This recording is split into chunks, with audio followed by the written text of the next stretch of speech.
Okay, everybody, let's try that one again, shall we? Hello. This is, I think, attempt 3 at this particular live stream. Good morning again, everybody. I am Megan Lewis with Digital Hammurabi, and today I am talking to Dr. Jonathan Taylor, who is a curator at the British Museum and looks after their cuneiform collection. He's very kindly agreed to come and talk to us about what he does. And has been very patient throughout our delightful technological glitches. So we're going to try this again. Dr. Taylor, thank you very much for joining me. And again, I'm so sorry about exactly how long this is taking to get going. So before the computers exploded, we started talking about your background and how you got into the field of Assyriology. Would you mind, possibly for the third time today, going into that again? Sure. No worries. Pleasure to be with you. Morning, everyone. So I was saying there's two answers to this. There's the short one, which is the one that everybody probably wants, but it's not very helpful. So the short one is that my journey is dumb luck. It's a series of accidents. Because, if you'd have bumped into a young me as a schoolboy and said, what do you want to do when you grow up? I wouldn't have said this. I don't know quite what I would have said, but it wouldn't have been this. The longer answer is that basically there's no such thing as luck, is there? What you got is the result of a whole series of choices, some of which you have influence on, some of which you don't. So in my case, I was always interested in history, and I like ancient history, and I like the Romans. And where I'm coming from is that in my family, I'm part of the first generation to stay on in education after 16. So there's not a lot of guidance. So what my family said was, do what interests you. Excuse me. It's the difference between waking up in the morning and thinking, oh no, I've got to go to work. It's all right, I'll survive till 5 o'clock. Here we go again. Or, oh good, today's going to be an interesting day. So already chase what you want to do. So when I got towards school leaving age, I don't know if this works in American schools, but in British schools, it's quite normal to go on work experience. So you go off to a local organisation and experience what the real world's like in a sector that's something like what you might want to go into.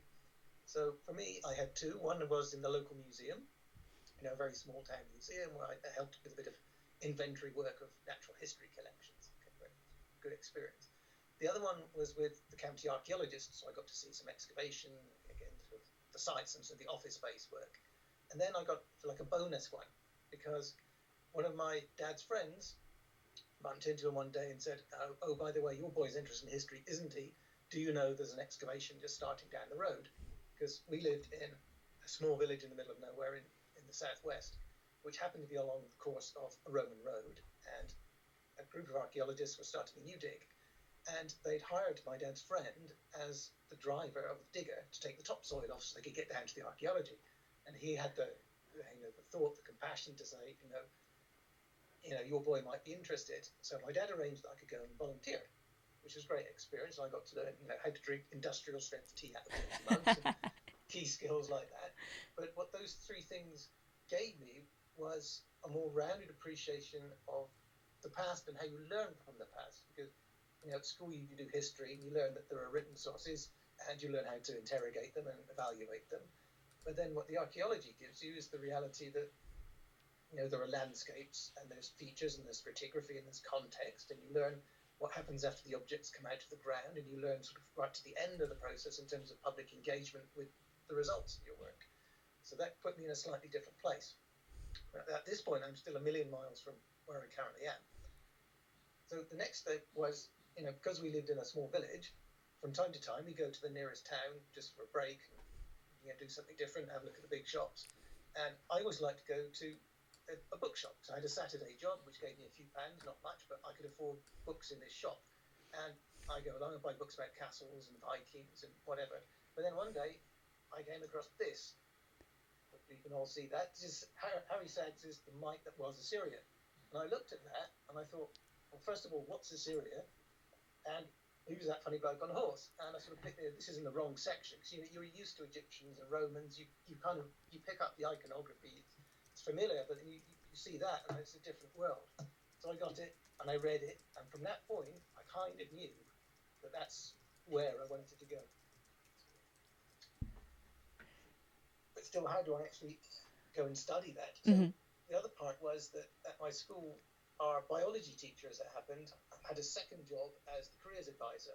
He was a great guy. He was very interested in you as an individual, and he wanted to volunteer, so I went to volunteer. And my job was, one lunchtime a week, I had to sit in this little office with a filing cabinet, and what was in the filing cabinet was a series of prospectuses from universities. I had to keep them up to date, get rid of the old ones, make sure they're in the right place, which I guess is a good kind of museum-y type job, and to help people find what they want. So I got to go through them and try and find the word Assyria in the list of university courses you could study.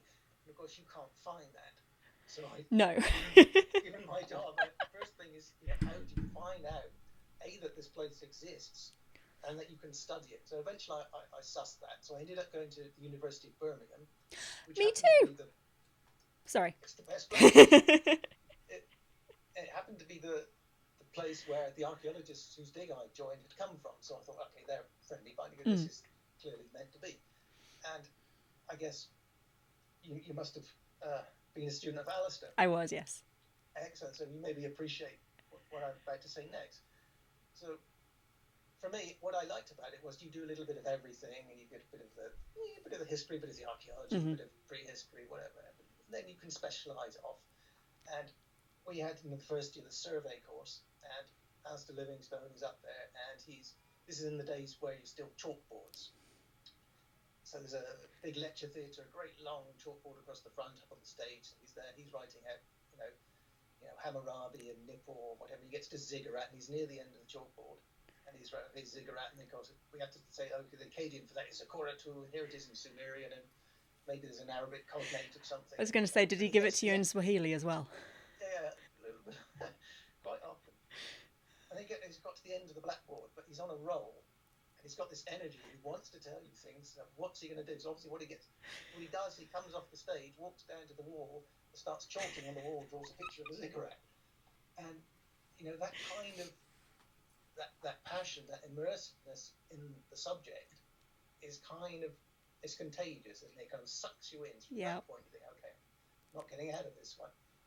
And I guess I had another stroke of luck in that the previous lecturer was Wilfred Lambert, one of the great towering figures of Assyriology. He's retired. He didn't need to do anything, but he gave up his Friday afternoons for whoever was going to suffer this intense course. He was a very intimidating figure, but very kind and a fantastic teacher. And so we spent a few years reading texts with Lambert. And I suppose the other missing pieces are that part of Alistair's interest, of course, with objects. So you'd sit there in class and you read a brick, you'd read the actual object that these inscriptions are on, and you talk about them, and you take you to museums and show you around. So by the end of the first semester, doing your Sumerian, you start off completely lost. Then you walk through the galleries of a big museum, point at an object, and you can actually read a real inscription. Do you know what I mean? So that kind of gets you over the hill and think, right, okay, I might actually get something. I can keep going with this. Yeah. Yeah. Very reassuring when he starts off saying, "Oh, by the way, there isn't a dictionary unless the word begins with B or the first half of A." You think, "Oh no, what am I doing here?" It works.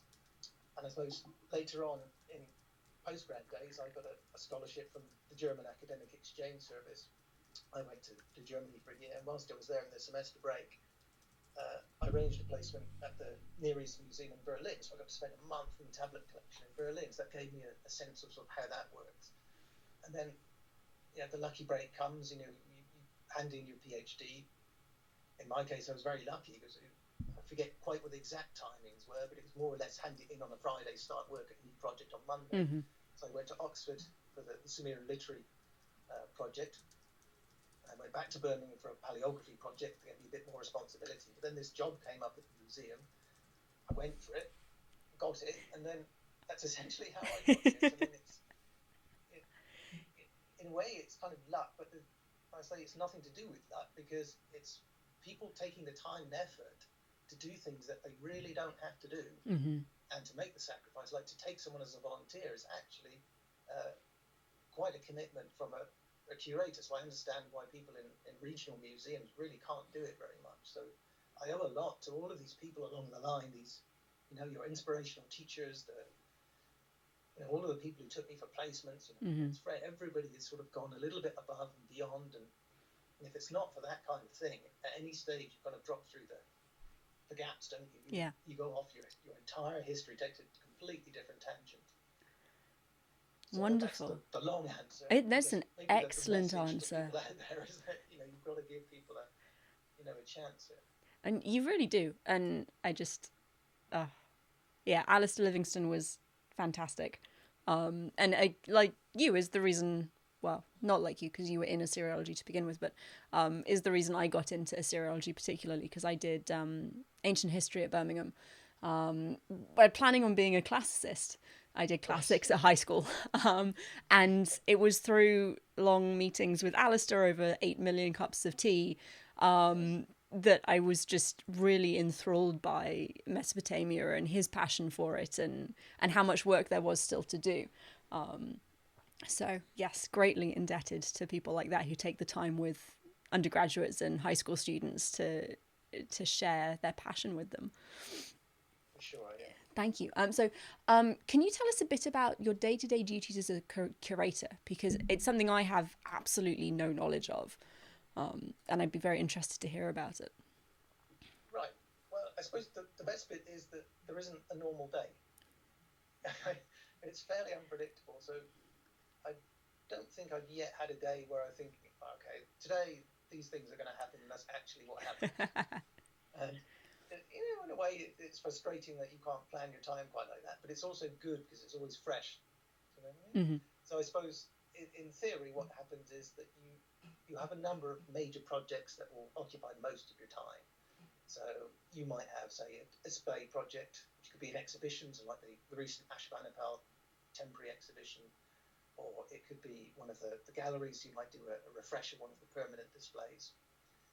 That might be a cataloguing project. So recently, we published a print catalogue of the Cassite seals. Anything like that will take you a good chunk of time. Mm-hmm. There are digitization projects, training projects. We supervise what are called collaborative doctoral award students, which are kind of PhDs joint between a university and museum. So you have like a foot in both camps and you get both sets of skills. And that's a major commitment. We do things like we will work with law enforcement authorities. So if they intercept something at customs, say that looks a bit dodgy, they'll contact us. We'll try and supply the expertise to say, okay, yes, this is ancient. This probably comes from Iraq, and we'll kind of take it down the line. And so in the last few months, we've had a couple of successes in that we've been able to help return objects to Iraq. The Kuduru and the objects return. So that's the kind of thing that happens across the museum. What else do we do? Obviously, we do research. That can be quite a big component. Then on top of that, you get like the more kind of daily tasks, much smaller, more contained things, but it's things like public inquiries. So, someone wants to know something about the Sumerians, or if they have an object that their grandparents passed down to them who were there in Iraq in the 1920s or something, picked it up in the market in Baghdad. What is it? We get a lot of that kind of thing. Fantastic. Somebody might write in, a colleague writes in, I think I can join this tablet to this tablet. Can you go and check it for me? So we'll do a bit of that. Or quite a lot these days, people want images. They found an image and they want a high-res version. So what we get is just an image with no information, no number. You have to work out what you have to go and find it in the British Museum to start with. So there's a bit of detective skills. Or you could be in the Great Court with a bunch of, a lump of clay teaching kids how to write their name. You could be giving a talk somewhere. Meeting, the Minister of Culture of wherever it is.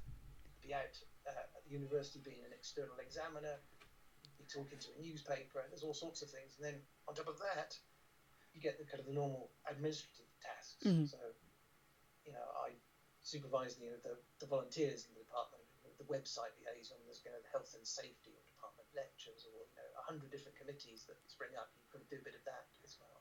Wow. So it's this incredible mix of all sorts of things, talking to all kinds of people, anything to do with your collection. So that's kind of the fun bit. It keeps you on your toes. Do you know what I mean? You must never ever get bored. Rarely. Yeah. So, as I say, there's a lot of some of the jobs are quite repetitive, but you bear in mind kind of the long-term goal. So if you're doing an inventory or sometimes some of the cataloging or whatever it is, repetitive, not very challenging things, and you've got another 1,000, 10,000 to go, it takes a bit of willpower, but Yeah. at the end of that, you know this is going to be a useful resource. So you can hang in there, you do a bit, you do something else, come back. So you know. Yeah, there is value in this. Even though I've been Yeah. sitting at a computer for 8 hours straight doing data entry, there is still value in it. Yes, somebody somewhere will look at this and be thankful. They won't know who you are, how you've done it, but they will know that somebody has done They'll it. be glad that someone did it. Yes, So, life will be better. how much time do you get to spend on your own personal research interests? Uh, that depends. That depends. So museums don't function in quite the same way as universities in this regard, in that we're not subject to the assessment procedures. We don't get funding through the same channels like that. But we are a research organisation. We do pull in funding from a number of streams. And you know, of course, there's a strategy, there's various research groups and things. But um, the kinds of research we do are obviously much more focused on the collection. So rather than me researching Sumerian grammar, which you could do anywhere on the planet, we do something that's very much focused on developing the museum's goals, so we can understand a bit of the collection better, explain this, understand the history of that. Or kind of things that I like to do is to take advantage of the privilege I've got in that I can just go downstairs, theoretically open a cupboard and pick up an object, and I can see, you know, 100 objects, I can see 1,000 objects. I get that kind of overview that it's very hard to get if you're a normal researcher and you just come, you've got 3 days, you get 45 objects, say. I get to see much more. Also, in the course of my other jobs, I get to work with the collection. I don't have time to read the texts because that's not what the point of the job is, but you know, you get to see them, you get to notice things, and you think, okay, well, that's a useful thing. I better write that up. And you don't always get time during your curatorial day, so quite often I will do that on my own time. So in my case, I commute to work on the train. So I've got 2 hours a day where I have to sit on a train. I hate trains, but it gives me 2 hours a day in which I can do something. So what I tend to do is I might read a book or something, but quite often I'll have taken you know, kind of research data, and I'll start to write it up and do something like that in no time. So it's kind of a mix. But obviously, if you've got a research project, you'll have, say, 30% of your time allocated or something like that. But it's very variable. Yeah. Wow. That's. I had wondered actually before we spoke if you were if your research would like focus more on the university's the museum's holdings than just more ephemeral topics maybe. So that's very interesting. Thank you. Yeah. So when you're doing things like researching and preparing for a major exhibition like the Ashurbanipal one, I'm assuming that involves a tremendous amount of people, and it must be an absolute work of genius to get all the different moving parts together. What's the like? Can you walk us through the very basic process behind that? Maybe. Yes, I'm not the best person to do it. Yes. But I can give it a stab. Well, essentially, yeah, it's huge. You wouldn't believe how many people are involved in it. So don't think of it in terms of you know, a curator and a few helpers. That's not how it works at all. Think of it more as a kind of network with the curator as one of the key nodes. So what will happen is that someone will have an idea for an exhibition, you know, a few years out, and it will be sort of roughed out, and we'll go up through various stages of approval, and eventually we'll get to the stage where, okay, yes, we want to provisionally at least proceed with that, flesh it out a little bit more. So you could be at this stage, you know, 3-4 years out from when it would actually happen. Then when it gets a bit further down the line, and we're fairly sure it's a go, you might get maybe 2 years out. You might do some intensive curatorial research. Start to then think about key objects that you want. If there's a loan, you need to get something from Paris, say, flag up very early that that's the kind of thing. Is it actually going to be possible to borrow it at all? You need to know, but you know, very early on. So maybe 2 years, 18 months out, you'll have the key loans lined up and your basic framework lined up. By about maybe 15 months out, it's pretty much in place. You have the themes that you're going to cover sorted, your objects will be more or less done and in groups, you've got the catalogue underway. Kind of 12 months out, it's getting pretty close. Mm-hmm. This is where people start sweating. So it kind of goes up to high level review just to make sure, yes, this really is going to go ahead. It will work, it's viable in the shape that you've currently got it. We're happy with what you're saying, how you're saying it, what you're using it. So then the designers will come on board in a big way. There'll be a lot of intensive design work. The interpretation team will come on to help you decide specifically what messages you really want to focus on and how you can articulate that in words that people will understand. And there'll be, evaluation groups. They'll get representative groups of non-specialists in. We'll give them, we'll say, do you know who Ashurbanipal is? And does this make sense? Are you interested in that? Just to get a sense of that this is, a meaningful thing to do. Then say, I guess maybe sort of 8 months out, it's pretty much in place. 6 months out, already there's kind of mock-ups of what it's going to look like, final tweaks. Then things are going to start to be built off-site. And then when the previous exhibition comes down, a couple of months out, you get like a month of build, maybe 3-4 weeks of install, and then bang, you hit the ground running. And all the while this is going on, you will be out there talking to key stakeholders, say, maybe the sponsor. We're dealing with marketing, so somebody's got to decide what to call the exhibition. There's lots of people have input because it has all sorts of implications. You've got to work with the BM company. What do we sell in the shop? What kind of books would be interesting? What kind of products are out there? Sometimes you have to make new ones. So you help with design, make sure that if you write cuneiform, it doesn't say nonsense. It says, yep, because someone will check it. Yeah, someone will check it. Yeah. When you need the events calendar, there's all sorts of talks. There'll be community events where you've got to look at all of that. And of course, there are specialists around the museum who are leading on that. But as the curator, you kind of get dragged from A to B doing this, and suddenly the deadline, you have to do this by then, that by then. So the last year leading up to opening is quite an intensive time. That's roughly. No, thank you, and I appreciate that. It's a very big and complex question, but just having a rough outline of what happens is very interesting. It's kind of like the iceberg principle. And the bit you can see is just a tiny aspect of the bit you imagine is happening. And sort of, for those 3 months of blossoming behind it, there's a good 3-4 years of work. And on top of that, thousands of hours. I mean, you didn't even mention the conservators. Yeah. Quite often there's scientific research. So for the Ashurbanipal exhibition, the conservators put in literally thousands of hours of work to get those objects looking their best. They did a spectacular job. Yeah. And of course, on top of all of the preparations, you're still carrying on with everything else you have to do as a curator. Yeah. You get a little bit of respite, but not much. Yeah. That's an enormous undertaking. Yeah. So usually when you can tell who's just done an exhibition because they look get a little bit of time to recuperate, and just come back out of it. They're ready to hibernate. It's a great opportunity, but it really is demanding, and it means a lot of early mornings, late nights, weekends, and this and that. And it's a big commitment. Yeah. Sounds it. So we have, with our technology issues, been going for nearly an hour, so I have one more question, and then I think we'll let you go. We have no questions from the chat, but everyone is saying that this is very interesting, so thank you very much. What is your absolute favourite part of working in the British Museum?